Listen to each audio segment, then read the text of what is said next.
Plan IAS में आप सभी का स्वागत है और मैं सनिधि त्रिपाठी प्लान आईएएस फैकल्टी आपके सामने लेकर आया हूँ 2025 के प्रीलिम्स के पेपर का पूरा पूरा सोल्यूशन एनालिसिस। और हम आपको एक एक सवाल कैसे सॉल्व करना है, वो कहाँ से आया था, कहाँ से फंसा, और उसका एक एक सोर्स बताएंगे जो कि आपको बेसिक सोर्सेज में मिल जाएगा। मेरा जो परिचय है, मेरा डिस्क्रिप्शन है, वो ये है कि मैंने दो मेंस लिखे हैं। 2024 का मेंस लिखा है और 2020 का। और मेरा 2024 में फॉरेस्ट का भी कट ऑफ निकला है जनरल कैटेगरी से, तो आप मेरी जो है वो नेम वाइज देख सकते हैं रिजल्ट 2024 का। मेरा नाम सानिध्य त्रिपाठी है। आइए शुरू करते हैं। पहला क्वेश्चन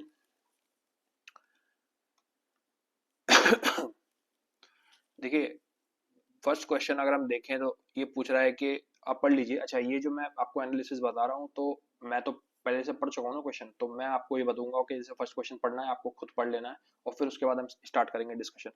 तो फर्स्ट क्वेश्चन जैसे कि आपने पढ़ा कि वो टाइप्स ऑफ व्हीकल्स दिए हुए हैं, उनमें से पूछा है कि कौन सा जो है वो ऑल्टरनेटिव पावर ट्रेन व्हीकल है। ऐसा ही सिमिलर क्वेश्चन आया हुआ है 2024 में, आप खुद देख सकते हैं। और उसमें क्या है कि शायद डिस्ट्रीब्यूटेड पावर पूछा था। इसको मैं थोड़ा ठीक कर लूँ पेंसिल को। और ठीक है, ये थोड़ा सा कम डार्क है। तो अब मेरी बात सुनिए आप। एक बहुत ही ब्रॉड टर्म है ये, ठीक है, पावर पावर ट्रेन, ठीक है। अब आप इसमें ऑप्शंस देखिए। पहला ऑप्शन देखिए, फुल बैटरी इलेक्ट्रिक व्हीकल्स। ये बहुत जनरल टर्म है, ठीक है। दूसरा देखिए, हाइड्रोजन फ्यूल सेल व्हीकल्स। और तीसरा देखिए, fuel cell electric hybrid vehicles. अब क्वेश्चन क्या है, alternative power train vehicles. Power train vehicle जो है वो इंडस्ट्री में यूज होते हैं, आप खुद देख सकते हैं। जैसे कि कोई जैसे गाड़ी रखी हुई है, उसको चलाना, जो इंडस्ट्रीज में नहीं, वो एस्केलेटर्स वगैरह होते हैं। तो बहुत ही जनरल फ्रेम का क्वेश्चन है, मैंने आपको ऐसा बताया भी है, यूनिवर्सल स्कोप का क्वेश्चन है। अब इसमें एग्जामिनर, मतलब ये समझ लीजिए आपके, अगर ये क्वेश्चन गलत, मतलब ऑल ऑफ इसका आंसर जो है वो ऑल ऑफ द तीन है, अगर मैं इसको गलत मान के चलूं तो ये वैसा ही हो गया जैसे कि हम लोग तिनकों में, जैसे कि करोड़ों में एक ढूंढ रहे हैं। ऐसा हो ही नहीं सकता, it is impossible for the examiner. अब देखिए, बैटरी इलेक्ट्रिक व्हीकल्स हैं, हाइड्रोजन फ्यूल सेल है, कहीं ना कहीं यूज तो होगा ना पावर ट्रेन में। ऐसा कैसे हो सकता है कि कोई यूज ही नहीं है, हाँ ना। तो इसका जो होगा, इसका जो आंसर होगा, थोड़ा सा मैं इसकी थिकनेस बढ़ा दूं, इसका जो आंसर होगा वो ऑल ऑफ द अबव होगा, ठीक है। ऐसा मैं क्यों कह रहा हूँ, फिर से मैं रिपीट करता हूँ। ऐसे जो क्वेश्चंस होते हैं जो बहुत ज़्यादा ब्रॉड होते हैं, बहुत यूनिवर्सल होते हैं, उनके आंसर आप ऑल थ्री लगा कर आइए। और हो सकता है आंसर गलत हो, लेकिन ज़्यादा चांसेस है सही होने के। ऐसे ही सेकंड वाला क्वेश्चन आप पढ़ लीजिए। जब भी क्वेश्चन में नन या ऑल आए, देखिए ऑल ऑल ऑल, ये देख लीजिए 2023 में भी आप देखेंगे कोल्ड थर्मल पावर प्लांट का एक क्वेश्चन था, उसमें दिखा था none of the cold thermal plant plant is there none. तो उसमें भी तीनों ऑप्शंस में नन था, ठीक है। तो अब इसमें ऑल हो गया, तो इसका आंसर भी नन होगा। करेक्ट पूछा है तो नन होगा, ठीक है। ये जो पीडीएफ है, ये टेलीग्राम के किसी ग्रुप में मिली हुई थी मुझे, तो ये मेरी नहीं, मतलब मैंने तो अटेम्प्ट नहीं दिया था 25 का। ये टेलीग्राम के किसी ग्रुप पर है, तो उनके आंसर्स हैं, बट उनसे आपको नहीं करना है। जो रेड में मार्क करूंगा उसको आपको मानना है, ठीक है। अब चलते हैं हम लोग थर्ड वाले क्वेश्चन पे। अब देखिए, इसमें ना ये जो क्वेश्चन है इलेक्ट्रिक व्हीकल बैटरीज का, ये बिल्कुल भी लॉजिकल नहीं है। वैसे लॉजिकल हो सकता है, आप एक हटा सकते हैं। इनमें से पूछा है कि कैथोड में क्या यूज होता है। तो देखिए, बेसिकली ग्रेफाइट जो है, ग्रेफाइट एक मेटल नहीं है, वो एक नॉन मेटल है, आप इसको हटा सकते हैं। और एक ट्रिक होती है, देखिए ऑड वन आउट की ट्रिक। अब देखिए, जो ग्रेफाइट है वो इकलौता है। आप देख लीजिए, ग्रेफाइट जो है कोबाल्ट मेटल है, लिथियम निकल, ये सब मेटल्स हैं बहुत ही ज्यादा, जिसे कहते हैं रिएक्टिव। रिएक्टिव तो एक थोड़ा सा गलत शब्द होगा, लेकिन मैं कहूंगा कि बहुत ही मेटेलिक मेटल्स है, मतलब कि इलेक्ट्रिक व्हीकल्स में बहुत यूज होते हैं। तो ग्रेफाइट तो नहीं होगा इसका आंसर, ठीक है। तो ऑड वन आउट भी अगर हम करेंगे तो ग्रेफाइट नहीं होगा। और आप देख सकते हैं कोबाल्ट और निकेल लिथियम इस साथ में ही गिने जाते हैं, भाई भाई है, ठीक है। दूसरा ऐसे तुक्का मार सकते हैं, तो ओनली थ्री इसका लगा सकते हैं हम लोग आंसर। और अगर आपको पता है तो बहुत अच्छी बात है भाई, क्योंकि देखिए मैंने जितना पढ़ा हुआ है, कोबाल्ट मैग्नीशियम ऑक्साइड करके होते हैं, वो कैथोड बनाते हैं, और साथ साथ निकल ऑक्साइड्स भी कैथोड बनाते हैं। तो ज़्यादातर जो एनोड होते हैं वो इलेक्ट्रिक व्हीकल्स, ये लिथियम आयन बैटरीज होती हैं ज़्यादातर, तो उसमें जो एनोड होता है वो एल्यूमिनियम ऑक्साइड होता है। और ग्रेफाइट भी यूज होता है, लेकिन वो कैथोड में यूज नहीं होता। इसको ऑड वन आउट से कर सकते थे। बाकी मैंने टेलीग्राम के चैनल पर इसका लिंक भी दिया हुआ था। ये एक्चुअली 1980s में क्वेश्चन आया हुआ था। मेटल्स अलग थे, पूछा यही था कि इलेक्ट्रिक व्हीकल्स में कौन से मेटल यूज होते हैं, वहां से हो सकता है उठा लिया उन्होंने। अब ये है कि इनमें से किन का प्लास्टिक होता है। अभी ये ऐसा ही क्वेश्चन है जैसे कि पहला वाला था, और इसमें भी देखिए यूनिवर्सल स्कोप का क्वेश्चन है, सब में हो सकता है। कार टायर्स, आई ग्लासेस और लेंस, तो इसमें तीनों का आपको लगा देना। ये भी एक यूनिवर्सल स्कोप का क्वेश्चन है। देखिए मैं आपको आगाह करना चाहूंगा कि एग्जाम में करीबन करीबन 4 से 5 जो प्रश्न होते हैं, क्वेश्चंस होते हैं, वो ऐसे ही आएंगे जिनमें कि आपको लगेगा कि यार ये तो यूनिवर्सल हो सकता है, तो इसमें आपको ऑल मार्क के आना है। हाँ, रिस्क है गलत होने का, लेकिन 4 में से 3 सही निकलेंगे, आपका नेट पॉजिटिव बनेगा। थोड़ी मेरी आवाज दबी हुई है क्योंकि थोड़ा सा गले में इशू है, प्लस पूरे दिन भर का स्ट्रगल है, तो थोड़ा सा एनर्जी डाउन है। ठीक है, अब कोल गैसिफिकेशन टेक्नोलॉजी, एक्चुअली थोड़ा टेक्निकल ग्लिच हुआ। वीडियोस मैंने जो एनालिसिस के डाले थे वो हट गए, तो फिर मेरे को लगा कि एक मेरी मॉरल रिस्पॉन्सिबिलिटी है कि मैं, मतलब अब क्योंकि प्रीलिम्स आ रहा है तो मैं ऐसा कुछ ना करूं जिससे कि आपको नुकसान हो। तो मैंने सोचा कि चलो हर दिन एक पेपर डालता हूँ, 1.5-2 घंटा लगेगा, ठीक है, बट मैं न्याय कर पाऊंगा। I will do justice to my subscribers and viewers, और एफिशिएंसी और अच्छी रहेगी क्योंकि मैं और थोड़ा बहुत पढ़ लिया, थोड़ा बहुत और सीख लिया। तो अब जो मैं एनालिसिस करूंगा वो आप ये समझ लीजिए कि 6-7 महीने और पढ़ के करूंगा तो आपको फायदा होगा। ठीक है, तो जो पहले वाले एनालिसिस थे जो गलती से टेक्निकली ग्लिच से डिलीट हो गए, उनसे अच्छा एनालिसिस होगा। आइए चलते हैं 5वें क्वेश्चन पे। कोल गैसिफिकेशन टेक्नोलॉजी, आप क्वेश्चन पढ़ लीजिए प्लीज, क्योंकि फिर अगर इसमें क्वेश्चन पढ़ता रहूंगा तो फिर तो 3 घंटे का वीडियो हो जाएगा। तो कोल गैसिफिकेशन टेक्नोलॉजी, देखिए पहली बात तो PT 365 में रेगुलर पूछी जाती है, और उसके अलावा जो है हम देखते हैं तो PYQs में आप देखिएगा 1990s में तो लिखा हुआ है कि सिन गैस बनती है। ठीक है, और सिन गैस जो होती है वो कार्बन मोनोऑक्साइड और हाइड्रोजन होती है। इसमें नाइट्रोजन का कोई नामो निशान नहीं होता है। तो अगर नाइट्रोजन का कोई नामो निशान नहीं होगा तो नाइट्रोग्लिसरीन नहीं बनेगी, और अगर कार्बन और हाइड्रोजन होगा तो इथेनॉल भी बन जाएगा, यूरिया भी बन जाएगा, क्योंकि दोनों हाइड्रोकार्बन हैं, हाइड्रोजन और कार्बन से बनते हैं। तो इस टेक्निकली बेसिक जो साइंस को यूज करते हुए हम इसका आंसर ओनली 2 लगा देंगे। ये वाला जो क्वेश्चन है बहुत मतलब रैंडम है, आप देखिए इसको, यहाँ पर ऐसे कुछ नहीं करना है। HMX देख लीजिए, आपने पढ़ा होगा RDX, एक मूवी भी आई थी वेलकम की, उसमें RDX सर थे। ठीक है, आप देखिए HMX और RDX में सिमिलरिटी लग रही होगी, XX, तो RDX क्या होता है, कि विस्फोटक होता है, कि एक्सप्लोजिव होता है, तो यहाँ से हम टिक कर देंगे। अब मैं आपको ये नहीं बताऊंगा कि आपको ये कहाँ से पढ़ना है। देखिए PIB का एक सवाल था, प्लस हिंदू बिंदु में भी निकला होगा, लेकिन ऐसे क्वेश्चंस को आप नहीं प्रिपेयर कर सकते, आप ऐसे तुक्के वुक्के भिड़ा के और सही कर सकते हैं। आगे चलते हैं।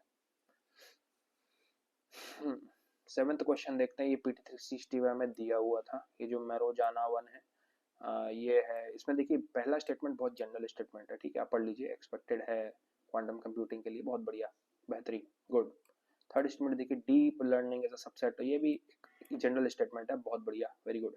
सेकंड पर आइए, आप देखिए मैंने आपको शॉर्ट्स में बताया है कि अगर एंड में कोई भी नाउन आ जाए, ये देखिए नाउन आया हुआ है, अमेजॉन वेब सर्विसेज। नाउन का मैंने मतलब बताया था कि कोई ऑर्गेनाइजेशन हो, कोई नाम हो,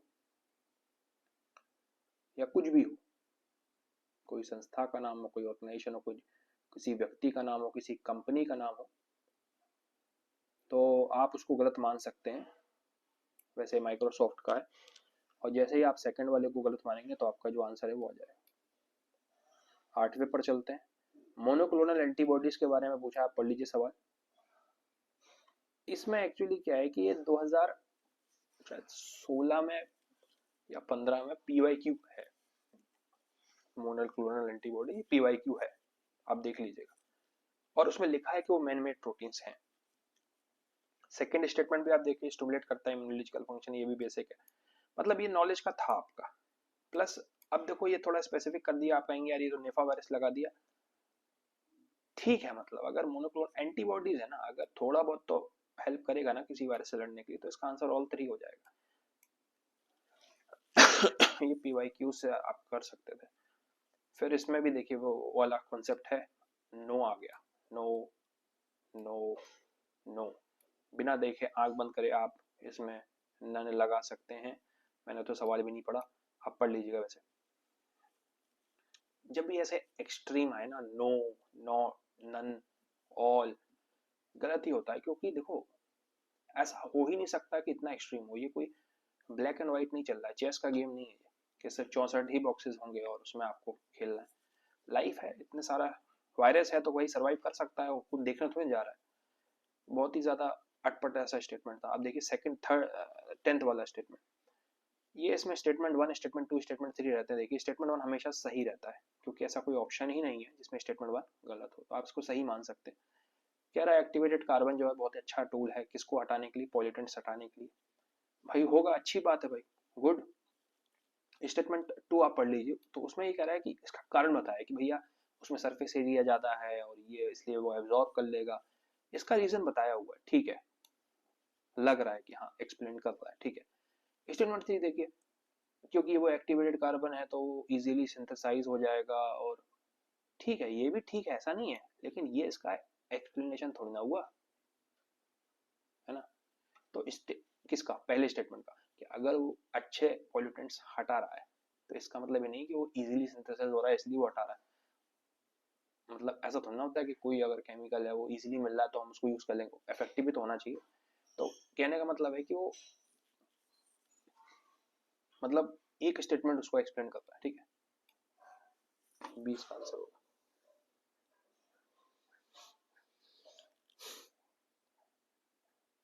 अगर हम 11th क्वेश्चन की बात करें, देखिए तो स्टडीज इंडिकेट करती हैं कि कार्बन डाइऑक्साइड जो एमिशंस हैं सीमेंट से, ये ट्रू है, ठीक है। पहला स्टेटमेंट हम सही मानेंगे कि 5% से ज्यादा ग्लोबल है, ठीक है। अब मैंने जैसे इसको शॉर्ट में भी एक्सप्लेन करा है कि सिलिका जो बियरिंग क्ले है ना, वो बायोडिग्रेडेबल मतलब है, मतलब ये ग्रीन एनर्जी वाला सिस्टम है। तो ऑब्वियसली बात है कि वो सीमेंट की मैन्युफैक्चरिंग में नहीं होगा यूज, ठीक है। मतलब ये सही है, बट मतलब इसका एक मिनट, हाँ मतलब सही है, बट एक्सप्लेनेशन नहीं है पहले वाले का। Why? Because silica bearing clay जो है वो एक ग्रीन ग्रीन टेक्नोलॉजी है, और जो ऊपर जो सीमेंट प्रोडक्शन हो रहा है ना, वो जो कार्बन एमिशंस है वो सीमेंट से है, तो वो ग्रीन वो नहीं है। मतलब होता ना बाइनरी ऑपोजिशन होता ना, यस या नो, तो ये यस वाला सिस्टम है, वो नो वाला सिस्टम है।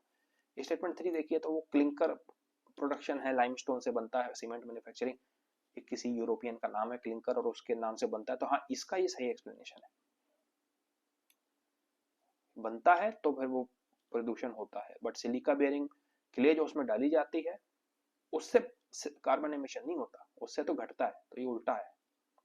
ये मैंने शॉर्ट्स में समझाया हुआ। अब ये सेकंड 12th वाला स्टेटमेंट, पहला वाला आप देखिए सही स्टेटमेंट है कॉप 28 को लेकर। सेकंड देखिए इसमें लिखा हुआ है कि it becomes mandatory, it becomes binding, ये दोनों शब्द गलत होते हैं। मैंने आपको इस पे शॉर्ट्स भी बनाया हुआ। बाइंडिंग जब भी आ जाए, मैंडेटरी जब भी आ जाए, ये गलत होता है स्टेटमेंट, ठीक है। और ये थर्ड स्टेटमेंट एक जनरल स्टेटमेंट, आप पढ़ लीजिए। तो इसका जो आंसर होगा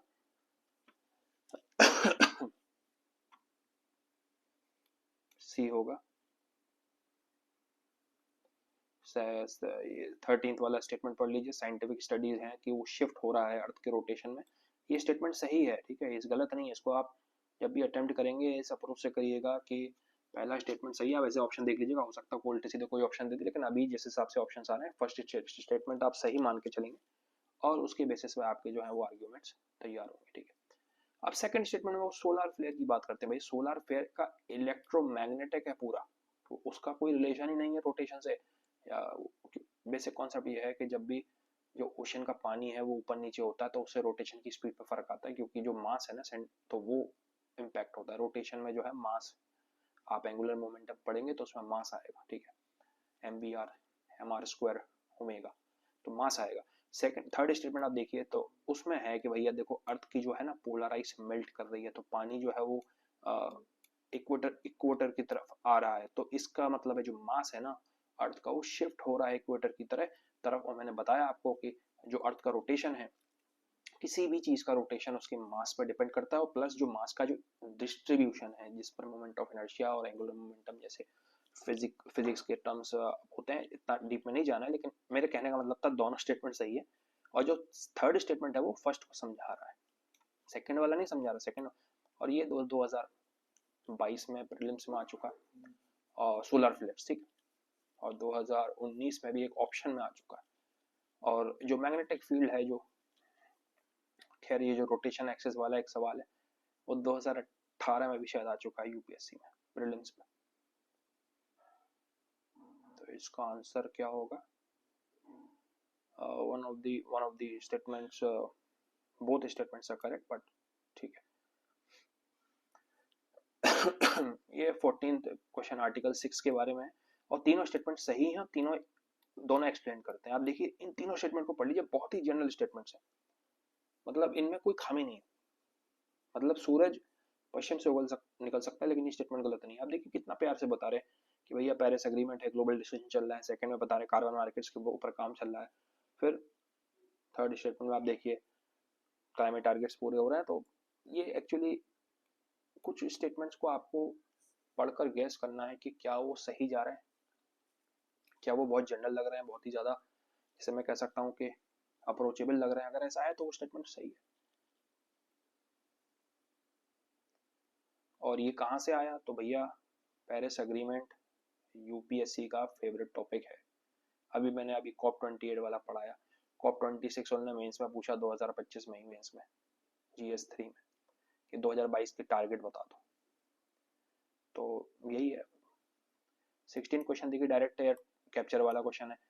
अब यूपीएससी को एक, जिसे मैं कहता हूँ ना कि फॉरेस्ट का भी एग्जाम होता है, तो उसमें वो उल्टे सीधे टेक्नोलॉजी पूछ रहे हैं, मतलब बिल्कुल स्वीडन बनने जा रहे हैं, नॉर्वे बनने जा रहे हैं, बिल्कुल स्कैंडिनेवियन कंट्रीज बनने जा रहे हैं कि भैया नेट जीरो पे काम करना है, एनवायरमेंट सस्टेनेबिलिटी करना है, ये सब करना है। और उसी तर्ज पर एक डायरेक्ट एयर कैप्चर वाला क्वेश्चन आया हुआ है।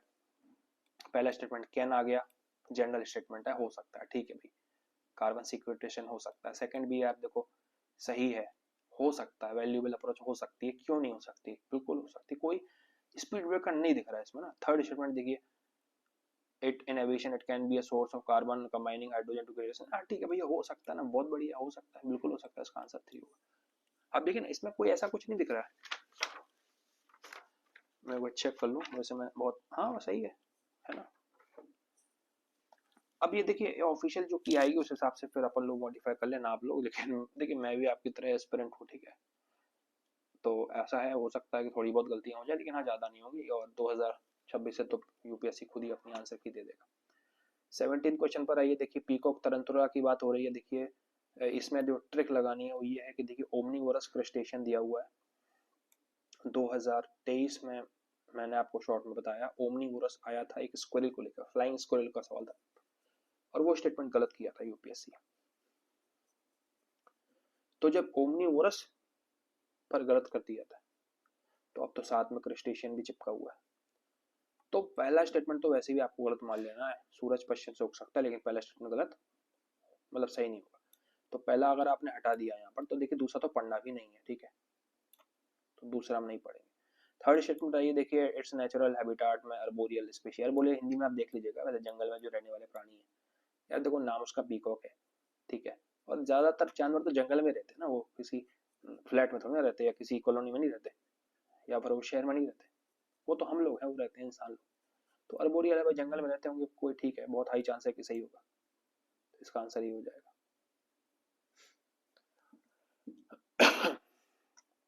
अब ये देखिए 18वां वाला क्वेश्चन, इसका थर्ड वाला स्टेटमेंट पढ़िए, electricity and heat producers largest sources हैं CO2 के, बिल्कुल हैं, बिल्कुल है, थर्मल पावर प्लांट, याद करो आप। ये सवाल आया भी हुआ है 2023 में आया हुआ है शायद, कोल थर्मल प्लांट्स को लेकर सवाल लीथल है, याद होगा, कार्बन मोनोऑक्साइड निकलती है। 2024 में आया था कि सल्फर डाइऑक्साइड के लार्जेस्ट एमिशंस कौन करता है, तो थर्मल प्लांट्स करते हैं। सेकंड स्टेटमेंट आप पढ़ लीजिए, in terms of emissions India ranks second, yes China is first, है ना, तो सेकंड और थर्ड तो सही है बिल्कुल। अच्छा दूसरा देखिए, ये जो है ना कि कार्बन जो डाइऑक्साइड एमिशंस हैं वो फलाना फलाना है, तो अब इसमें देखिए एक तो लेस देन दिया हुआ है, लेस आ गया, ऊपर से एक वैल्यू दी हुई है, तो जब भी तीन स्टेटमेंट होना तो तीनों सही नहीं करना है। मतलब मैं अब इसमें क्या अपन लॉजिक लगाएंगे, अगर मेरे को नहीं पता मान लो, तो वैसे भी आप देखिए कि कोई वैल्यू दी हुई है, प्लस लेस देन भी लिखा है, मोर देन नहीं लिखा है और हमें पता है कि वो सेकंड लार्जेस्ट है, तो उस केस में तो फिर यार ये या तो ये सही है या तो ये सही है, मतलब फर्स्ट सही है तो सेकंड सही है, तो सेकंड तो एक हमको पता है कि सही है क्योंकि फर्स्ट सेकंड फर्स्ट चाइना है, तो फिर ये स्टेटमेंट आप गलत मान सकते हैं। देखिए मेरा जो अनुभव रहा है, मतलब इतने साल तैयारी करके, यार साइंस एनवायरनमेंट बड़े, जैसे कहते हैं ना कि बड़ी टेढ़ी खीर है, ठीक है, आप जितना अच्छे से हिस्ट्री से ये पॉलिटी इकोनॉमी और ये ज्योग्राफी कर ले उतना सही रहता है। देखिए उल्टे सीधे कितने ऐसे उल्टे सीधे क्वेश्चंस आए हुए हैं, मतलब कोई सेंस नहीं किसी बात का। अब देखिए और दिखाता हूँ उल्टे सीधे क्वेश्चन, देखिए प्लांट वाला क्वेश्चन है, ठीक है, अब इसमें मैंने सॉल्व करा ये टेलीग्राम के चैनल पर लॉजिक लगा के, आप देखिए इसको। इसमें देखिए ना, इसमें ये है कि देखिए वुडी शर्प दो बार दिया हुआ, दोनों सही नहीं होगा, एक सही होगा, और इसमें ऑप्शन भी देखिए ओनली वन ओनली टू ऐसा है, तो इन दोनों में से एक सही होगा, ठीक है। जिंजर आप देखेंगे ना, तो जिंजर आपको दिखेगा थोड़ा सा स्टेम जैसा, मतलब पत्ती नहीं है जिंजर। अदरक आप देखेंगे तो कोई पत्ती या फ्लावर नहीं है, सीओडो स्टेम है भाई, ये भी सही होगा, ये सही होगा, तो एक ये सही हो गया, है ना, ये हट गए, ये हट गए, ये हट गए। आप देखेंगे ना मालाबार स्पिनिच, स्पिनिच तो वैसी हरी सब्जी होती है ना, तो हर्बेशियस तो हर्ब है और क्लाइंबर है। अच्छा दूसरा बात है कि पालक आप देखेंगे तो थोड़ा बड़े बड़े पौधे रहते हैं उसके, तो क्लाइंबर हो सकता है, बहुत हाई चांस है। तो यहाँ पर देखिए ना ये एनुअल आ गया,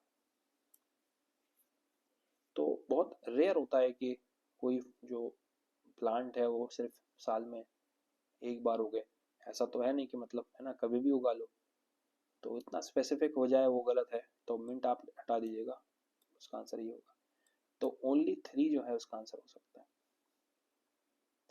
देखिए ये क्वेश्चन मैंने अभी भी बताया कि ये आपको तुक्का मानना है, तो तुक्के में कैसे मानना है मैंने आपको वो बताया, मैं ये नहीं कर रहा हूँ कि उसको अटेम्प्ट करिए, लेकिन अगर तुक्का मानना ही हो तो उसका अप्रोच क्या हो वो मैंने आपको बताया, वो भी मेरी समझ से। मैं देखिए बहुत छोटा आदमी, मतलब मैंने ऐसा तो है नहीं कि मैं जैसे कहता हूँ कुछ सर्वज्ञ हूँ, मेरे जितनी छोटी सोच थी मैंने जिस हिसाब से करा, मैं इस हिसाब से करता। तो अगर हम प्लेनेट अर्थ की बात करेंगे तो देखिए मैंने ये इसको शॉर्ट में समझाया हुआ है ना, इसका देखिए मैं आप पढ़ लीजिए क्वेश्चन, इसका सीधा सीधा लॉजिक ये है, एनसीईआरटी ज्योग्राफी की क्लास 11th की पहला चैप्टर आप देखेंगे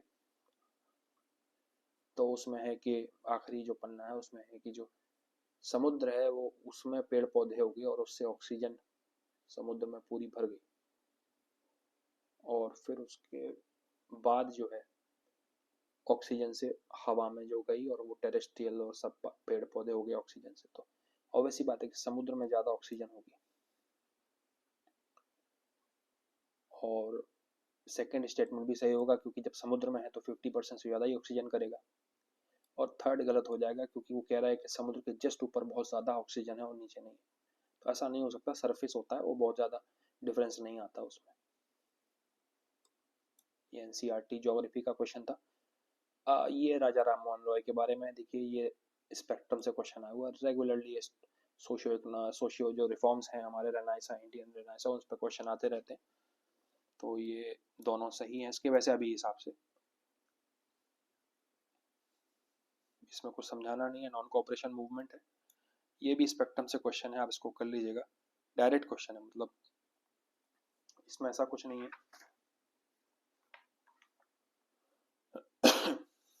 ठीक है, ये अरागट्टा जो है 2016 का कॉपीड क्वेश्चन है। स्पोक से याद रखना था, एक व्हील था, वाटर व्हील, जो कि ऑप्शन था। 2016 प्रीलिम्स का कॉपीड क्वेश्चन है ये, PYQs। इस क्वेश्चन का जो है तमिलनाडु NCERT में दिया हुआ है कि जो मट्टे विलास करके काव्य था वो लिखा था नरसिंह वर्मन ने, और कहीं भी नहीं दिया हुआ है। लूसेंट में शायद दिया हो तो पता नहीं, लेकिन तमिलनाडु NCERT में दिया हुआ है। ये बहुत ही अजनबी क्वेश्चन था।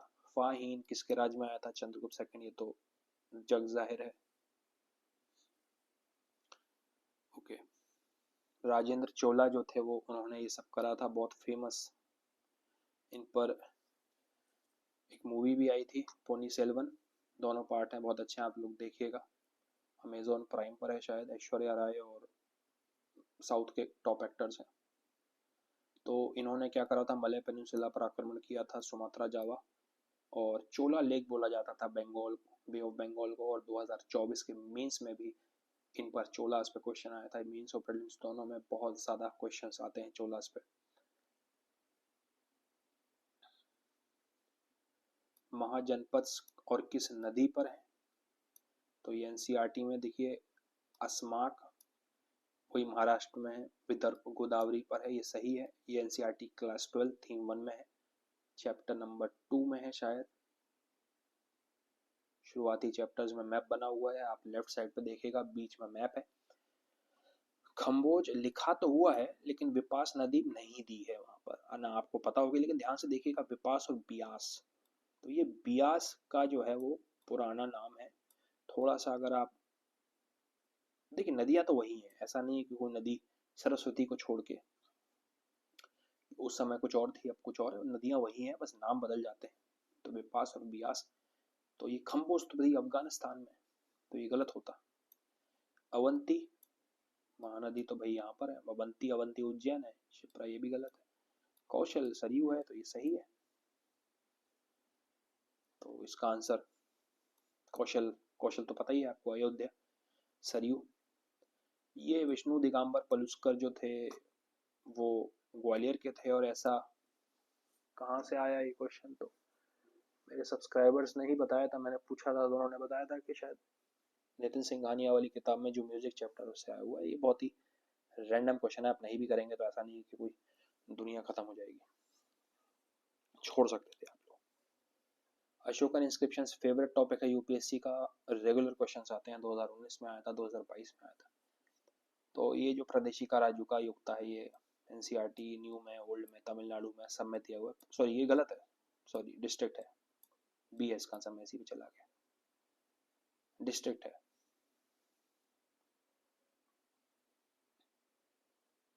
नॉन कॉपरेशन मूवमेंट सही है ये, मतलब ये तो थ्योरी वाला क्वेश्चन है, ठीक है ना। It was implemented in states and non paymented, ठीक है, ये भी सही है, थ्योरी वाला। देखिए, अच्छा ये, अब देखिए मैं आपको जो बताने जब चाह रहा हूँ, इकोनॉमिक्स में अगर आप मुन्ना सर के हैंडआउट्स पढ़ रहे हैं तो 90% आपके इकोनॉमिक्स के क्वेश्चन हो जाएंगे, ठीक है ना।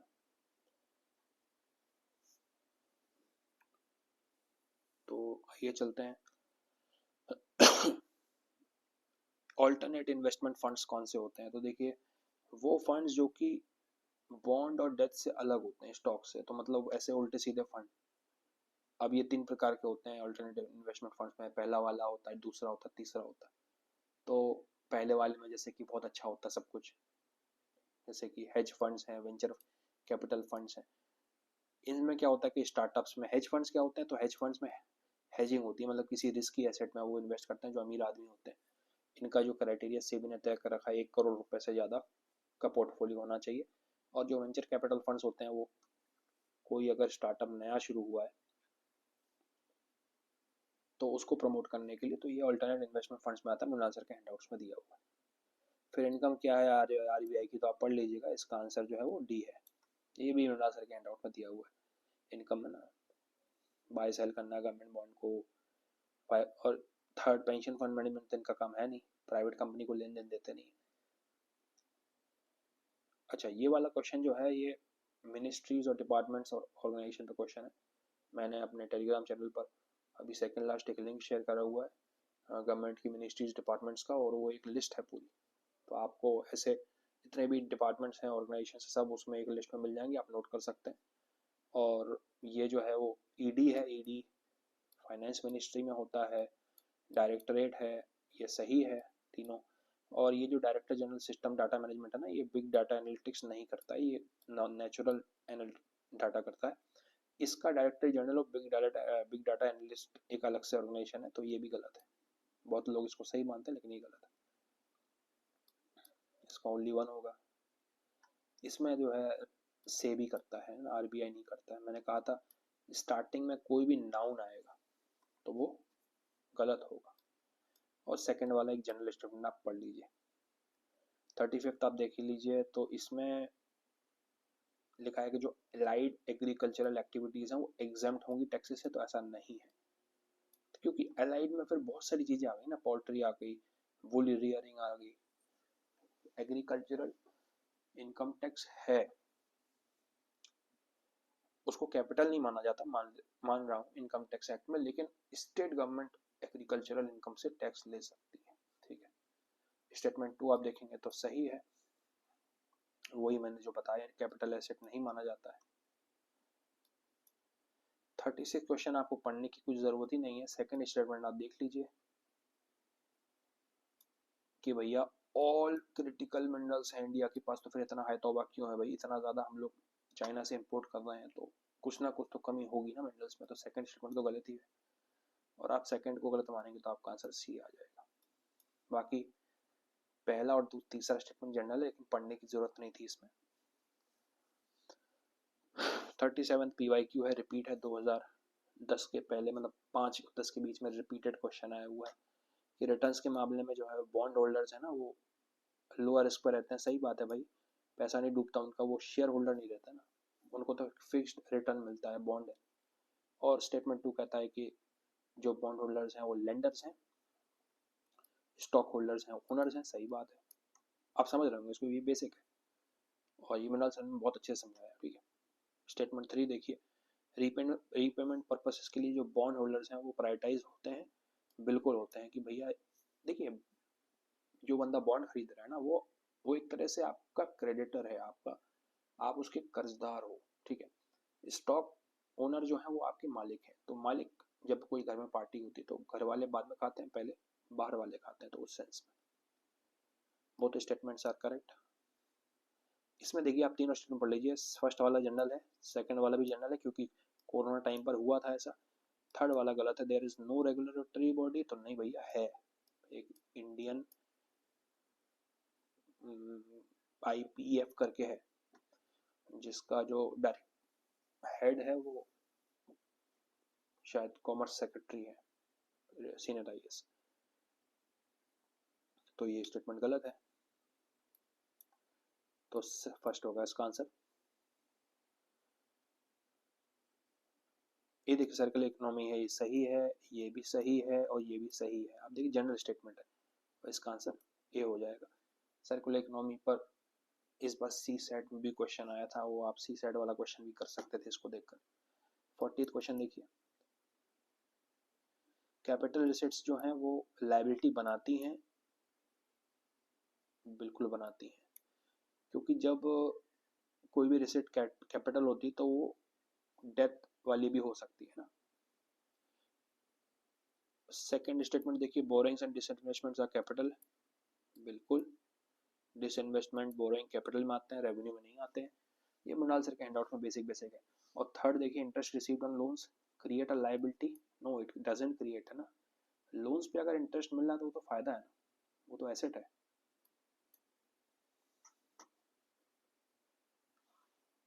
तो इसका जो आंसर है वो 1 एंड सेकंड हो जाएगा। नाटो में कौन से देश हैं, ये तो PT 365 में था। ठीक है, एक जनरल स्टेटमेंट है।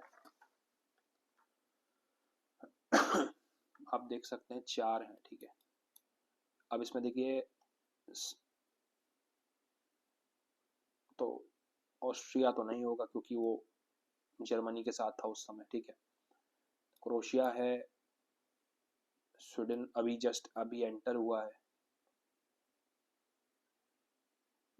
और बाकी दो में आप देख लीजिए, मेरे को एग्जैक्टली याद नहीं आ रहा, ठीक है, थ्योरी है, BT 365 में था।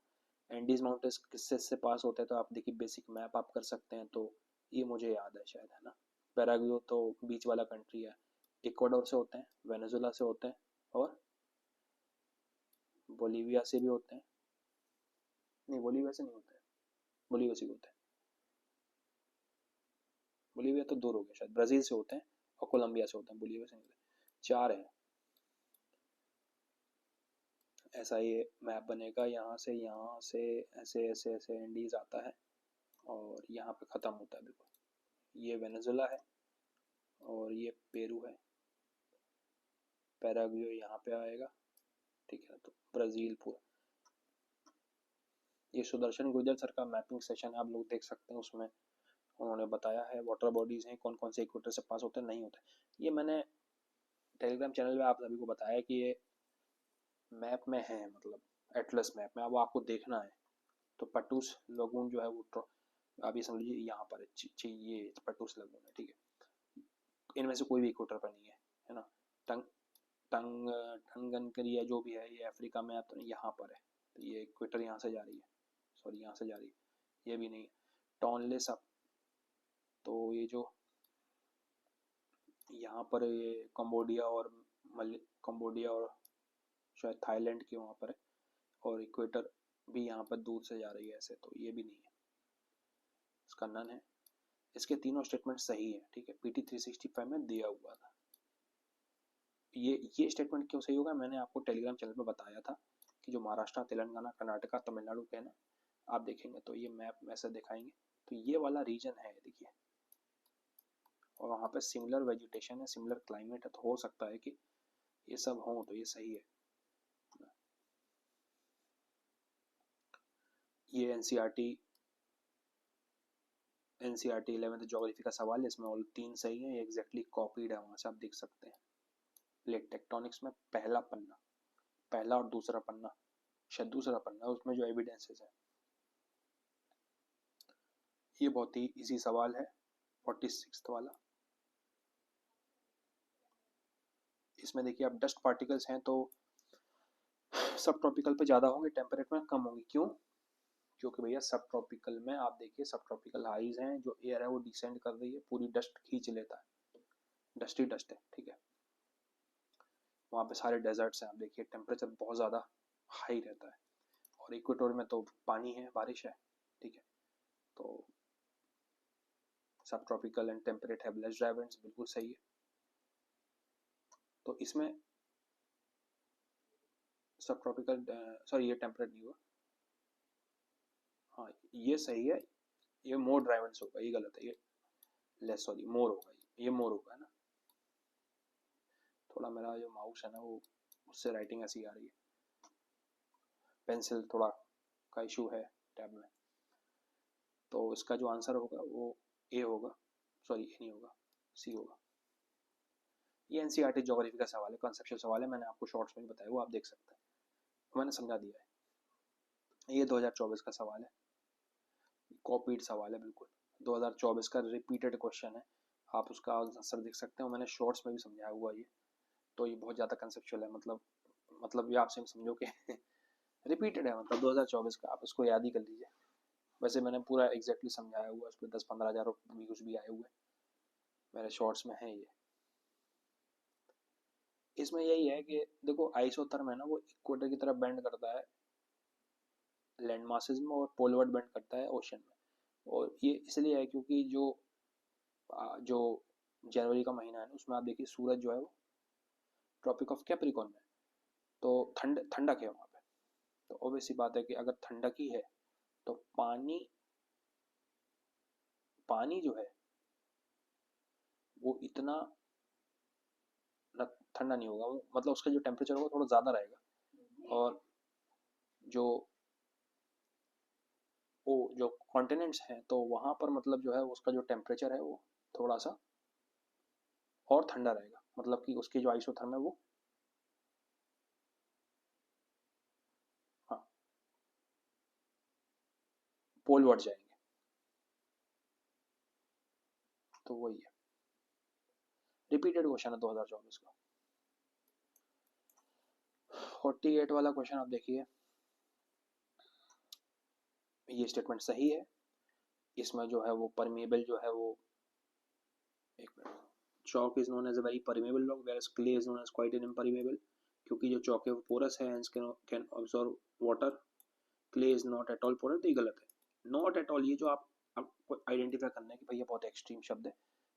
सेकंड स्टेटमेंट सही है और उसका एक्सप्लेनेशन है, only one of the statement is correct and explains. ये ज्योग्राफी का क्वेश्चन है, कंसेप्चुअल क्वेश्चन है, इसके तीनों सही होंगे। एटमॉस्फेयर नहीं होगा तो टेम्परेचर फ्रीजिंग पॉइंट पहुंच जाएगा, कहीं पर भी पहुंच जाएगा, क्योंकि जब एटमॉस्फेयर नहीं होगा तो -100 नॉर्मल होगा, ठीक है। और थर्ड वाला स्टेटमेंट भी सही है, एटमॉस्फेयर नहीं होगा सब कुछ रेडिएशन, क्योंकि देखिए ये कॉन्सेप्ट है कि जो लॉन्ग वेव रेडिएशन है जो अर्थ में चला आता है वो एब्जॉर्ब होकर रात को अर्थ रेडिएट करती है और उस वजह से जो है वो एटमॉस्फेयर गर्म रहता है due to carbon dioxide trapping the radiation. तो थर्ड वाला स्टेटमेंट सही। और सेकंड देखिए, वही एवरेज टेम्परेचर बनाता है वो ट्रैप्ड। 50th राष्ट्रीय गोकुल मिशन ये पीटी 365 में थी स्कीम। एक जनरल स्टेटमेंट, आप देखिए दोनों स्टेटमेंट आप पढ़ लीजिएगा, दोनों ही स्टेटमेंट बहुत ही जनरल स्टेटमेंट है, इसमें कुछ गलत नहीं हो सकता, ना कोई डाटा है, ना कोई ऐसा कोई एक्सट्रीम वर्ड है, ना कोई नाउन है। तो स्टेटमेंट आप सही मान लीजिएगा, ठीक है।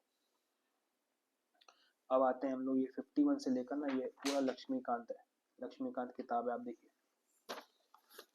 तीनों स्टेटमेंट सही है इसके, लक्ष्मीकांत किताब में आपको तीनों मिल जाएंगे, मतलब तीनों स्टेटमेंट गलत है, नॉट है ना गलत। देखिए वही है ना, ऑल स्टेट में नहीं होता है, नॉर्थ ईस्ट वाले में तो बिल्कुल नहीं होगा, बीच वाला खाली रहता है। फिर इसमें देखिए 30 ईयर्स नहीं 21 है ना। फिर ये चीफ मिनिस्टर की जगह गवर्नर है, मैंने कहा था ना वो नाउन कुछ ना कुछ में चेंज कर देते हैं, यही है, लास्ट में 30 की जगह 21 है, ऑल की जगह नहीं है, तीनों गलत है, ठीक है। इसमें देखिए फोर्थ वाला स्टेटमेंट देखिए, साफ दिख रहा है ना, सब sector tourism is led by India, कुछ एनफोर्स करता है कि भैया इस सेक्टर को लीड करता है, ये स्पेसिफिक है, तो ये गलत होगा, आप चौथा काट दीजिए।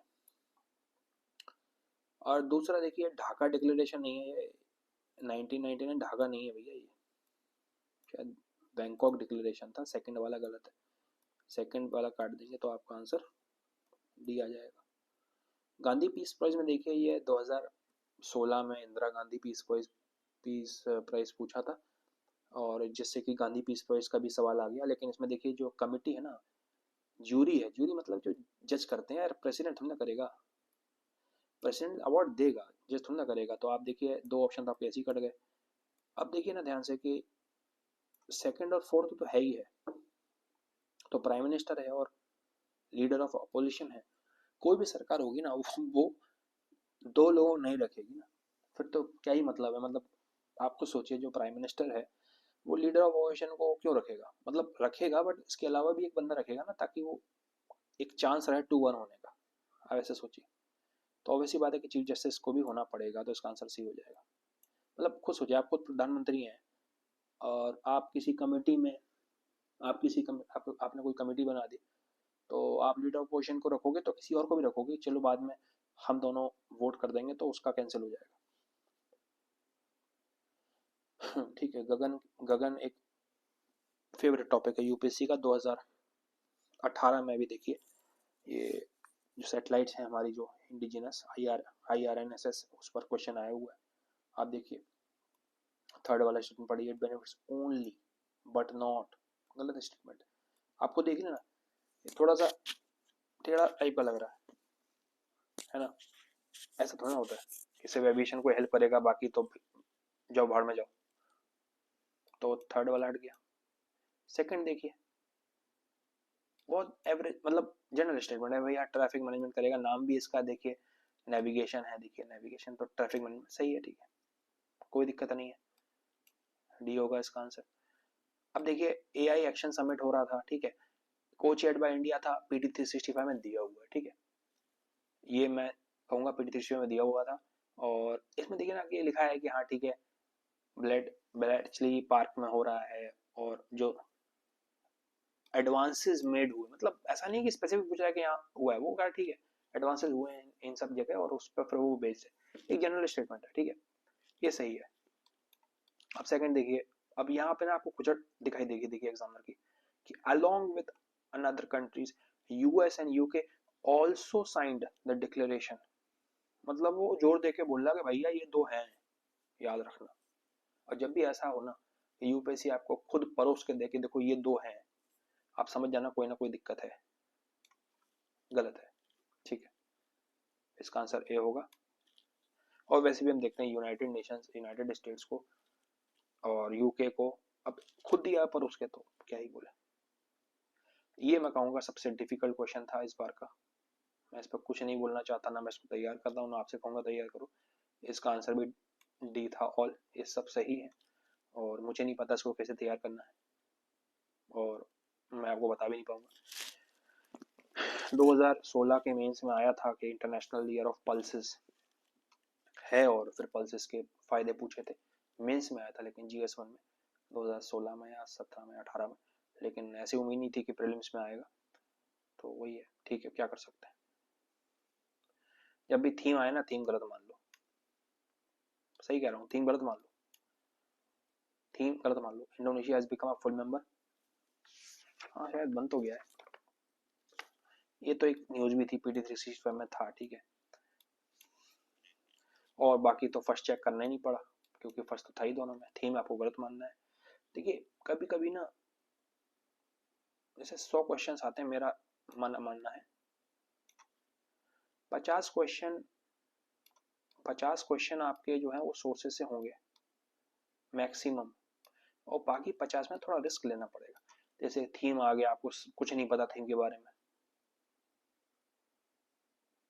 तो आप उसको गलत मान लो, है ना।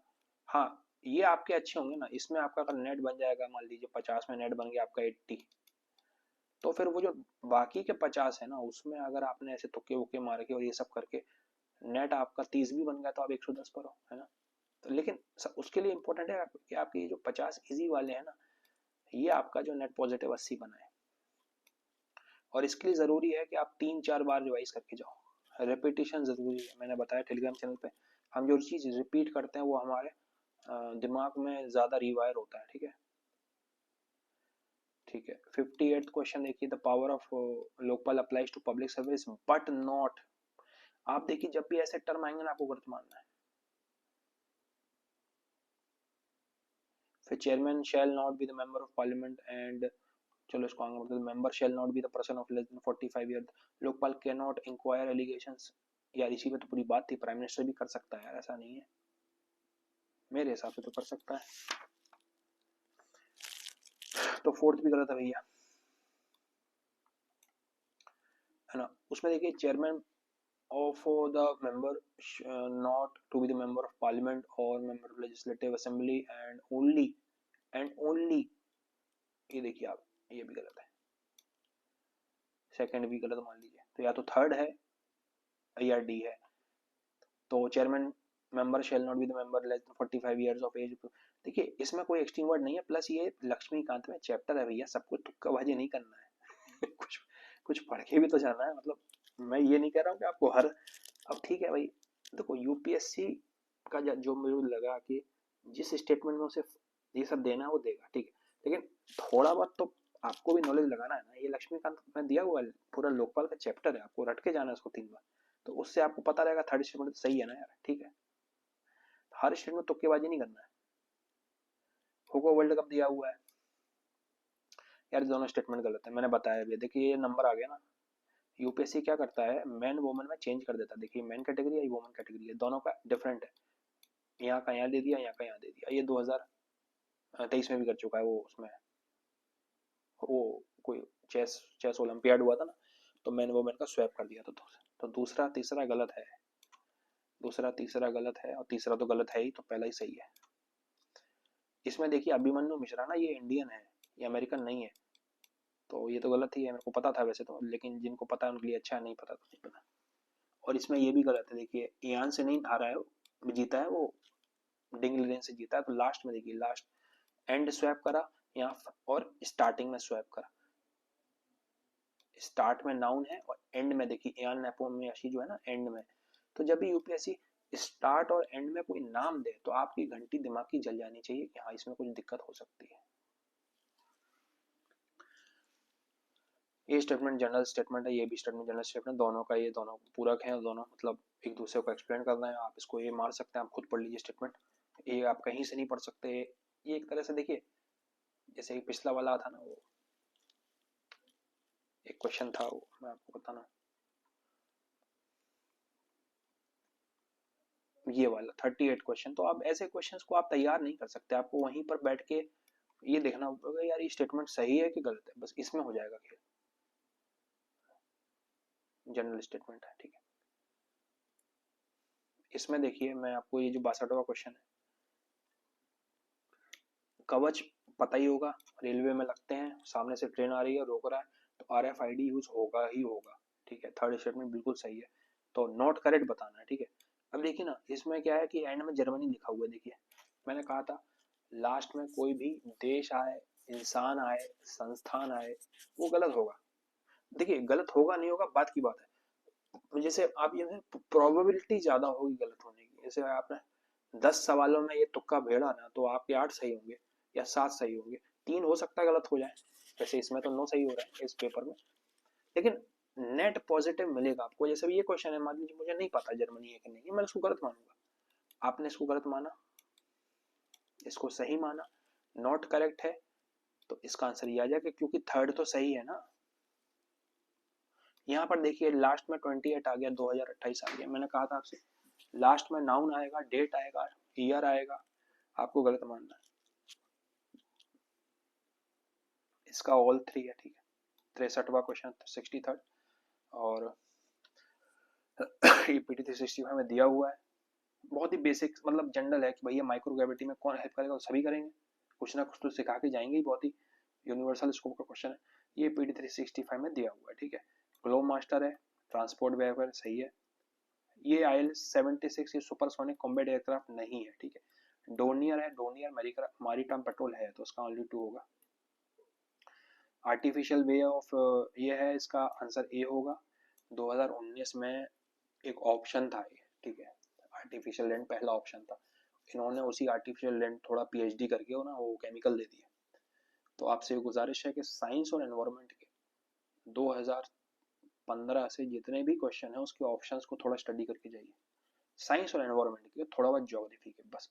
उसके अलावा देखो इकोनॉमिक्स, हिस्ट्री, पॉलिटी तो सोर्सेज में ही कवर्ड है, अब मंडाल सर सब कवर कर देंगे, लक्ष्मीकांत सबको कवर कर देगा। अब ये जो 66 क्वेश्चन है लक्ष्मीकांत से है, ठीक है, ये सही है, ये गलत है, विदाउट नहीं करता है ना।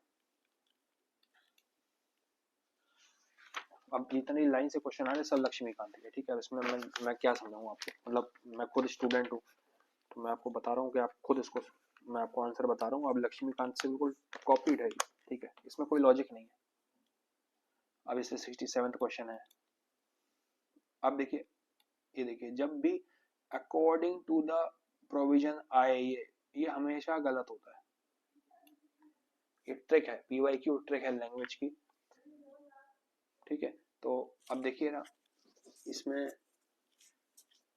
ये वाला जो है, जब भी ऐसा पैटर्न आएगा, according to the provisions of constitution the member of house of the people on being elected as speaker shall resign from the political party, ये तो पहले बात तो गलत है, ऐसा नहीं होता है, member of the house resign नहीं करता है, ब्रिटेन में करता है, ये 2020 मेंस में आ चुका है। Once a speaker always a speaker एक क्वेश्चन आया हुआ था, इसमें पूछा था कि क्या ये प्रैक्टिस होनी चाहिए इंडिया में, तो ये सेकंड स्टेटमेंट है ना वो ब्रिटेन की प्रैक्टिस है, पहली बात तो ये है ही नहीं इंडिया में, दूसरी बात उन्होंने according to the provisions of constitution चिपका दिया, तो अगर आपको नहीं भी पता है तो आप इसको गलत मान सकते हैं, और जैसे ही आप इसको गलत मानेंगे आप शॉक्ड हो जाएंगे, देखिए आंसर आ गया आपका। यहाँ पर देखिए इमीडिएटली एक शब्द था जो आपको, एक अंग्रेजी में शब्द है इंटिमिडेट करना चाहिए था इसको आपको, मतलब it should have intimidated you, so the word this immediately है ना, also according to the provisions of the Constitution of India. This particular statement is repeated continuously in the PYQs as a wrong statement. Understood? So this has to be remembered. Okay. So we move forward. So in 68th question, चलो हिंदी में बोलना है, मैं English में आ गया था। 68 question पे चलते हैं, ठीक है यार। देखो मैंने ये शॉर्ट में बताया हुआ है कि ये इसमें दोनों ही गलत है। पहली बात तो देखो है कि पढ़ लो, आप क्वेश्चन पढ़ लो कि अगर डिस्क्वालिफिकेशन पे मामला आएगा ना तो प्रेसिडेंट डिसाइड नहीं करेगा, वो तो सरकार ही होगी। तो अगर सरकार ही डिसाइड कर रही है कि डिस्क्वालीफाई कौन होगा तो फिर तो संसद चल गया, फिर तो मतलब वही बैटिंग करेगी सरकार। तो ये स्पीकर होगा इसका आंसर, ठीक है। दूसरी बात है कि यार जब भी ऐसा है ना कि देयर इज नो मेंशन, वही आपके कानों से धुआं निकलना चाहिए। और वैसे ये पॉलिटिकल पार्टी है, अब यार डिस्क्वालिफिकेशन हो रहा है तो पार्टी से ही होगा ना, घर से थोड़ा ना होगा। किसी को डिस्क्वालीफाई करा तो पॉलिटिकल पार्टी से करेंगे। तो जब वो 50 जो एंटी डिफेक्शन का जो कॉन्स्टिट्यूशनल अमेंडमेंट लाए थे 1958 में, 52nd था अमेंडमेंट, तो उसमें पॉलिटिकल पार्टी मेंशन था यार, है ना। तो ये दोनों गलत है, इसका आंसर डी होगा। अच्छा ये 69 क्वेश्चन 2019 से उठाया हुआ है। 19 में माइनर मिलनेस में पूछा गया था सवाल, एग्जैक्टली यही सवाल था, एग्जैक्टली यही सवाल था, आप देखिए। और इसका जो आंसर है वो डी है, मतलब ये गलत है पहला वाला स्टेटमेंट, ठीक है। स्टेट गवर्नमेंट से नो पावर, तो भैया पावर है, माइनर मिनरल्स को लेकर स्टेट गवर्नमेंट्स के पास पावर है, पूरी पावर दी हुई है। ये अमेंडमेंट हुआ है 2015 या 16 और ये 2019 में सवाल एग्जैक्टली यही आया था, आप जाके देखिएगा। ये देखिए इसमें लॉ है नेचुरल रेस्टोरेशन लॉ, इसका आंसर वैसे तो ये अपना ईयू है, मैंने अब समझाया भी, देखिए लॉ है ना, लॉ है तो लॉ यार वर्ल्ड बैंक तो ला नहीं सकता, वो तो बस पैसा देता है। OECD तो यार इकोनॉमिक ऑर्गेनाइजेशन है, वो कुछ है नहीं। FAO तो ये तो फूड वाला है, इसका पार्लियामेंट है यार, तो पार्लियामेंट ही तो लॉ लाएगा, है ना। तो उस हिसाब से आप कर सकते थे इसका ये आंसर, ये मैंने समझाया हुआ है शॉर्ट्स में भी। 71 क्वेश्चन है, तीनों सही है यार, देखो तीनों सही है। और इसमें देखो क्या है कि रेवेन्यू डेफिसिट क्या होगा, तो रेवेन्यू आपका expenditure minus revenue receipt 20,000, 80,000 minus 60,000, फिर क्या होगा, फिजिकल डेफिसिट क्या होगा। तो देखिए जो टोटल आपका है उससे अगर आप बोरिंग हटा देंगे तो वो फिजिकल डेफिसिट हो जाएगा। तो 20 से आपने 10 हटाया तो 10 हो गया। प्राइमरी डेफिसिट क्या होगा, physical deficit minus net interest. Net interest कितना है, 6,000 रुपए, तो 4,000 हो जाएगा, तीनों सही है इसका आंसर। ये 2017 का क्वेश्चन है, इसका आंसर ए होगा, ईरान 2017 में आया था चाबार पोर्ट। हाँ ठीक है, इसमें देखिए 73rd क्वेश्चन है ना, ये देखिए प्रोड्यूसेस मोर, जब भी मोर आए ना, मोर लेस, आप इसको करते मानिए, इसका आंसर क्या हो जाएगा, डी हो जाएगा। जब भी मोर लेस आए ना, आप पढ़ के देखिएगा। 2 मेजर एथनॉल प्रोड्यूसर्स हैं, जो ब्राजील है और यूएस है। तो जो फॉर्मर प्रोड्यूसर्स मोर एथनॉल देन, जब भी ऐसा है ना कि farmer producers less than other, farmer producers more than others, वो स्टेटमेंट गलत होगा, आप देख लीजिए PYQ उठा के। और फिर सेकंड स्टेटमेंट एक जनरल स्टेटमेंट है, कौन बहुत होता है यूएस में, तो उस हिसाब से। 74 पे डाउट है, बच्चे कह रहे हैं कि दोनों स्टेटमेंट सही है, लेकिन मैं कह रहा हूँ कि पहला वाला गलत है, सेकंड वाला सही है। और इसमें क्यों, इसको क्योंकि देखो यूपीएससी का एक पैटर्न है कि वो जो क्या करता है कि जब भी उसे स्टेटमेंट गलत बनाना पड़ता है ना, वो बड़े बड़े कीवर्ड्स डालता है, ट्रॉपिकल साइक्लोन्स, ड्राउट, और ये वेट बल्ब थर्मोमीटर ह्यूमिडिटी से रिलेटेड क्वेश्चन है। और सेकंड स्टेटमेंट आपको वही बता रहा है कि भैया ह्यूमिडिटी हो जाएगी बहुत सारी, परस्पायरेशन मतलब पसीना आना दिक्कत होगा, क्योंकि ह्यूमिडिटी इतनी ज़्यादा है तो पसीना कैसे आएगा, एयर वैसे ही ऑक्यूपाइड है ह्यूमिडिटी से। तो ये इसका आंसर बी होता है। 75th का आप देखेंगे, 75th क्वेश्चन में आप देखेंगे कि फिजिकल डेफिसिट दिया हुआ है 50,000 और 10,000 दिया हुआ है, नॉन डेथ क्रिएटिंग रेसेट्स दिया हुआ है, और कंट्रीज इंटरेस्ट लायबिलिटीज जो है वो दी हुई है 1500, ठीक है। कंट्री की जो इंटरेस्ट लायबिलिटीज है वो दी हुई है 1500, सॉरी, तो 1500 दी हुई है। तो सिंपल फॉर्मूला जो प्राइमरी डेफिसिट है ना, वो physical deficit minus interest payments होता है, जो कि 50,000 माइनस 1500 होगा, वो 48,500 हो जाएगा। इसमें नॉन डेथ रेसिट्स का कोई भी लफड़ा नहीं है, ठीक है। 76 क्वेश्चन पे आते हैं। अब देखिए फाइनेंस कमीशन है, 15 फाइनेंस कमीशन है, इसमें देखिए सेकंड सेक्शन पढ़िए और कुछ मत पढ़िए आप। ये 40 41 है, ठीक है, 41 है, ये मृणाल सर में दिया हुआ है, आप इसको लगाएंगे आपका आंसर आ जाएगा।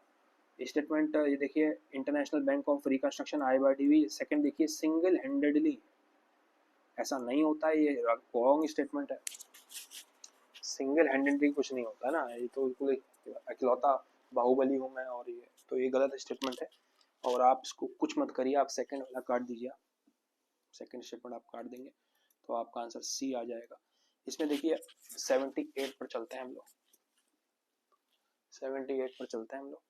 RTGS और NEFT आप देखिए, इसका फुल फॉर्म होता है RTGS का, देखिए रियल टाइम शायद सेटलमेंट और ग्रॉस सेटलमेंट। तो जो RTGS है ना वो रियल टाइम होता है, मतलब ऑन स्पॉट, तो सेटलमेंट टाइम जो है ना वो इंस्टेंटेनियस है, और NEFT में थोड़ा सम टाइम लगता है, सही स्टेटमेंट है, इसे मंडल सर में दिया हुआ है। और RTGS में customer is charged for inward transaction while that is not the case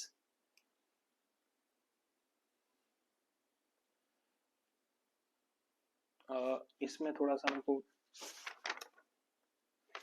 ये गलत है, मैंने कहा ना that is not the case, वैसे तो कंसेप्चुअल है कि जो RTGS है ना उसमें किसी में नहीं होता है इनवर्ट ट्रांजैक्शन, थोड़ा चेंज हो गया, किसी में नहीं होता है वो, है ना, मतलब ये कॉन्सेप्चुअल है, आपको मुनासर में पढ़ने में मिल जाएगा। Operating hours RTGS are restricted on certain days, नहीं ऐसा भी नहीं, 24 घंटे खुला रहता है, तो ऑनलाइन है।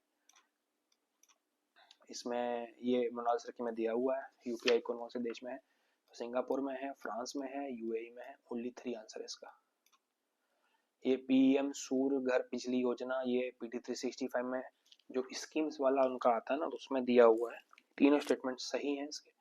और ये जनरल आप देखेंगे, सेकंड थर्ड स्टेटमेंट जनरल है, सेकंड भी जनरल है भाई, सूर्य है तो रिन्यूएबल एनर्जी वाली है, और थोड़ा सा इसमें था कि 1 करोड़ सोलर हो सकता है गलत होता, लेकिन अब इन्होंने सही करा, आप क्या कर सकते हैं, वही मैंने कहा ना कि 10 में से 8 सही होंगे, 2 गलत हो जाएंगे, नेट पॉजिटिव बनना चाहिए। बाकी ये पॉलिटी का सवाल है लक्ष्मीकांत का, ऑर्डिनेंस सर सही है, ordinance can bridge fundamental right, no मेरे हिसाब से, है ना, और सॉरी कर सकता है, बट वही है कि कॉन्स्टिट्यूशनल अमेंडमेंट नहीं कर सकता है, और ordinance can come into the effect from backdate, yes, मतलब लक्ष्मीकांत का सवाल है, ठीक है, ऑर्डिनेंस फंडामेंटल राइट को कर तो कर सकता है, ठीक है, वो तो एक, लेकिन हाँ ऐसा कुछ कि वो कॉन्स्टिट्यूशन अमेंड करेगा तो वो नहीं कर सकता। इसमें देखिए ना, ये सवाल जो है ना, मतलब मुझे बहुत मेरे करीब है ये सवाल, क्योंकि इसमें क्या है कि आपको लगेगा ये कहाँ से आ गया, तो मैं आपको बताना चाहूंगा, देखिए इसमें यूज होगा ना, इसमें एनवायरमेंट का यूज होगा। देखिए अरुणाचल प्रदेश, अब नेशनल पार्क तो हम सभी पढ़ते हैं, ठीक है, तो क्या हम लोग नहीं जान सकते कि 2 नेशनल पार्क कहाँ पर है ना, तो 2 नेशनल पार्क कहाँ पर है हम जान सकते हैं, ठीक है, मेरे को एग्जैक्टली तो मेरे को डिटेल नहीं पता इसका, मेरे को खुद पढ़ना है इसको, लेकिन मैं आपको बताता हूँ उसको कैसे सॉल्व करना है। अब ये छोड़िए, कैपिटल इज नेम्ड आफ्टर 4 से छोड़िए, 2 नेशनल पार्क तो पता ही होगा ना, क्योंकि आप रट के जाएंगे नेशनल पार्क। अच्छा नागालैंड है, तो कॉन्स्टिट्यूशन अमेंडमेंट, आप ये जो लक्ष्मीकांत का जो स्टेट और यूनियन टेरिटरी वाला चैप्टर है वो भी अच्छे से याद करेंगे तो आपको ये भी आइडिया रहेगा। और त्रिपुरा तो पार्ट सी स्टेट, वो जो टेबल बनी हुई है लक्ष्मीकांत में, तो ये एक तरह से आपका वो उससे हो सकता था आपका, मेरा ये मानना है। इसमें डाउट है लोगों को, कुछ कहते हैं सी है, कुछ कहते हैं बी है, अब देखिए क्या है,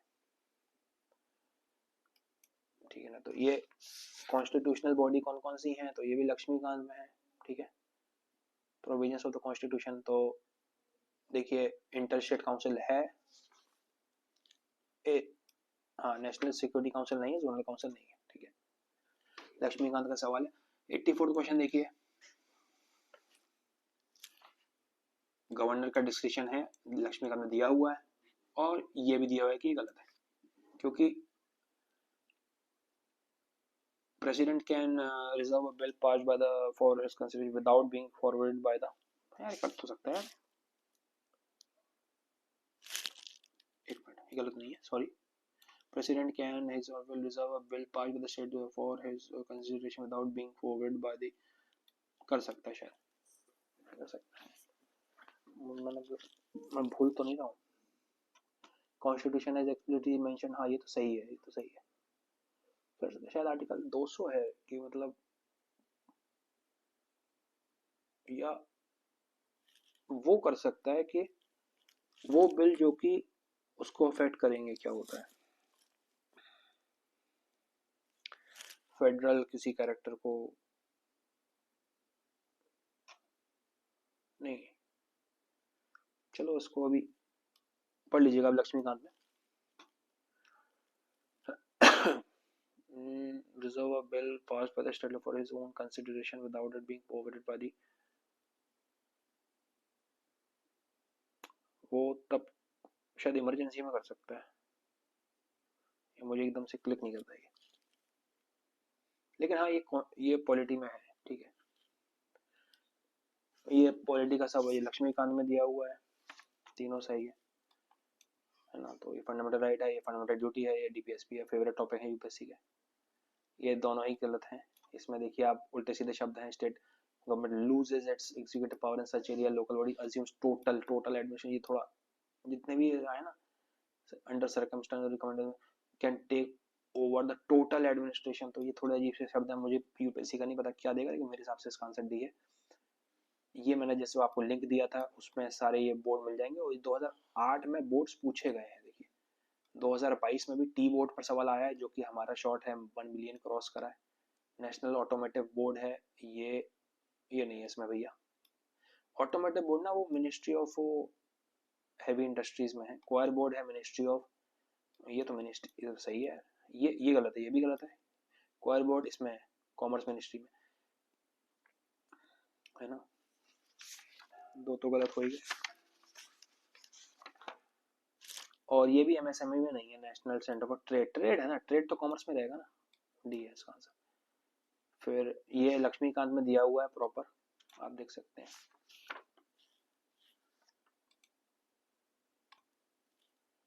ठीक है, लक्ष्मीकांत में दिया हुआ है 86 तक को, सॉरी हाँ इसका ए है, ठीक है, ये भी लक्ष्मीकांत का ही सवाल है। Governor of the state is not answerable to any court for the exercise in performance of his duty, बिल्कुल सही है, मतलब लिखा हुआ है ऐसा, ठीक है। नो क्रिमिनल प्रोसीडिंग्स, ये बिल्कुल सही है। Members of state are not liable to any proceedings to any court with respect to said any, मतलब वहां पर जो कहा है हाउस में उसको लेकर लायबल नहीं है, तो बिल्कुल सही है। ये सवाल 2019 में भी आया हुआ है, petrol natural gas regulatory board का। देखिए दो प्रकार के होते हैं, एक होता है director general of hydrocarbon, D G और एच, और एक होता है ये पी जी बी, है ना, ये पेट्रोलियम है ना, तो ये करता है मार्केटिंग और ये सब नीचे का जो होता है, मतलब जो सप्लाई चेन मैनेजमेंट होता है ना, तो ऊपर के जो चीजें हैं, जो प्रोडक्शन है, वो सब डायरेक्टर जनरल हाइड्रोकार्बन करता है, और ओएनजीसी को ये रेगुलेट करता है, और ये आईओसीएल को रेगुलेट करता है। तो इसमें चारों दिया हुआ, देखिए आप देखेंगे तो सेकंड और थर्ड आउटवर्ड वाले हैं, और जो फर्स्ट और फोर्थ इनवर्ड वाले, इनपुट वाले, तो ये तो यही करता है, तो इसका आंसर ओनली 2 होगा, मैंने शॉर्ट्स में बताया हुआ है। अब देखिए ये जो शो हो रहा है ना यहाँ से क्वेश्चन, ये सब स्पेक्ट्रम में अच्छे से दिए हुए हैं, ठीक है, तो मैं आपको जैसे बताता जा रहा हूँ कि है ना, तो ये पूरा जैसे चंपारण पर गांधी जी का जो स्टेटमेंट है, सॉरी इसका आंसर बी है, ये दिया हुआ है। डांसिंग गर्ल में ब्रॉन्ज यूज होता है, ये एनसीईआरटी में दिया हुआ है, सिंपल सवाल है, ठीक है। लीगल जो defence who provided legal defence to the arrested in the aftermath of Chauri Chaura, तो ये थोड़ा सा टफ क्वेश्चन है, ये मुझे लगता है शायद पता नहीं स्पेक्ट्रम में दिया होगा कि नहीं दिया होगा।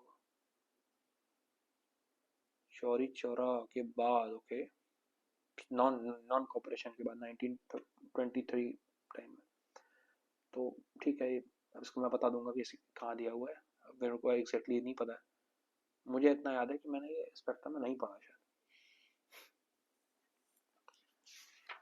ये तो पूरा पैक्ट है, साफ साफ है। 94th क्वेश्चन अनटचेबिलिटी, और है ना, इस पर जो हरिजन्स पर जो क्वेश्चन बी आर अम्बेडकर से इनकी मीटिंग हुई थी, डॉक्टर बी आर अम्बेडकर से, ये जो क्वेश्चन है 2024 में आया हुआ है एग्जैक्टली उसमें पपाया है शायद एक टर्म की, कौन सी जो क्रॉप्स हैं वो इंट्रोड्यूस कराई पोर्टुगीज ने, इसका ऑल 3 आंसर है। और जितनी ये जो क्रॉप्स हैं ये सारी की सारी जो है पोर्टुगीज ने इंट्रोड्यूस कराई हैं। और ये अब आप इसको याद ही कर लीजिए जब भी ऐसे क्वेश्चन आए। ये बहुत रैंडम सा क्वेश्चन है 96, और ये मेरे को नहीं पता कहाँ से करना है, ये छोड़ ही सकते थे। इसका ओनली 5 आंसर, ओनली 4 बता रहे हैं लोग, मुझे नहीं पता कहाँ क्या है टाइम जोन, ये मैं बिल्कुल ही इससे अनजान हूँ, मैं याद ही कर लो, बाकी मैं याद करूंगा तो पता चलेगा। ये रैंडम क्वेश्चन है, ये कहीं से नहीं पढ़ सकते आप। 97 क्वेश्चन तो इजी है, देखिए ये बेयरिंग स्ट्रेट है, ये डेट लाइन है, यहाँ पे सर्बिया साइबेरिया है और यहाँ पे अलास्का है, ठीक है। तो देखिए ये जो लिखा है ना कि यहाँ पे फ्यू किलोमीटर दूर है, पीपल जागते हैं, सोते हैं, ब्रेकफास्ट करते हैं, तो डिफरेंट डेज होता है, बिल्कुल होता है यार। Bering Strait international date line ये है, ठीक है। तो अगर यहाँ पर मंडे होगा, ये मंडे होगा, तो यहाँ पर क्या होगा, अलास्का में अगर when it is Monday in Alaska, sorry another Alaska में है, तो अच्छा अनादर, सॉरी ये अनादर साइबेरिया में, सॉरी नॉर्म अलास्का में। तो देखिए अगर यहाँ पर मंडे है, देखिए ये मंडे है, तो ये एक दिन पहले चलेगा, ये ऐसा धरती है ना ये, तो यहाँ पर है हम लोग, तो ये ऐसे चलती है ना धरती। अगर यहाँ मंडे है ना तो ये एक दिन बाद आएगा, तो ये संडे यहाँ पे, संडे यहाँ पे, ये गलत है। ये एनसीईआरटी क्लास 6th में ज्योग्राफी मैंने शॉर्ट डाला हुआ है, शॉर्ट उसमें भी है, इसका आंसर सही है। ये तो पेरियार साहब हैं, ईवी नाइकर जो है रामास्वामी, 2019 में भी रिपीटेड क्वेश्चन है, सेल्फ रिस्पेक्ट मूवमेंट आया हुआ है रिपीटेड 2019 का, ठीक है। इसमें देखिए मैंने पूरे अच्छे समझाया हुआ है कि डायमंड जो है ना साउथ अफ्रीका के केम्बल डे के डायमंड फेमस है, पीवाईक्यू का सवाल है, बोत्सवाना जस्ट उसके ऊपर है, तो ये तो सही होगा। चिली लिथियम ट्राइंगल में आता है, चिली, ये भी सही है। अच्छा निकल, देखिए मैंने बताया था 2021 में सवाल आया था कि इंडियन ओशन में निकल पॉलीमेटेलिक नोड्यूल्स मिले हैं, तो जो इंडियन ओशन में है तो भैया इंडोनेशिया कितना दूर है, तो निकल होने की संभावना इंडोनेशिया में बहुत ज्यादा है, तो इसके ऑल ऑफ दी आंसर होंगे। ये जो है ना, ये पहली बात तो नॉर्मैंडी फ्रांस में है, ये हमने वर्ल्ड वॉर में पढ़ा था, तो ये स्पेन आ रहा है, लेकिन ये गलत है। लेकिन ठीक, ये अगर मान लीजिए वर्ल्ड हिस्ट्री नहीं पढ़ा, तो ये एटलस में दिए हुए हैं, लेकिन बहुत छोटे छोटे लेटर्स में दिए हुए। मैंने टेलीग्राम पर डाला था, लोगों ने मतलब थोड़ा सा मजाक भी उड़ाया, तो मैंने फिर ज्यादा बोला नहीं। सही बात भी है, इतना डीप कौन पढ़ता है।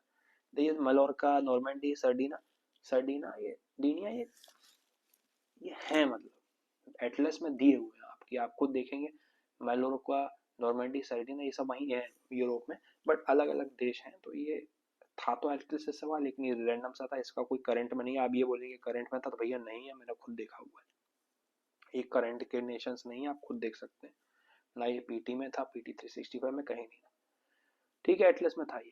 तो ये 2025 का जो पेपर हमने सॉल्व करा, और आप इससे फिर थोड़ा सा सीख सकते हैं, तो अच्छा है। एक्चुअली 2025 का ये पेपर था, ठीक है, और मैं खुद एस्पिरेंट हूँ, मैंने जो भी आपको बताया मेरी खुद की लर्निंग है, और ये 2025 का हो गया। कल हम 2024 का अपलोड कर देंगे, तो आप बढ़िया पढ़िए, all the best, thank you.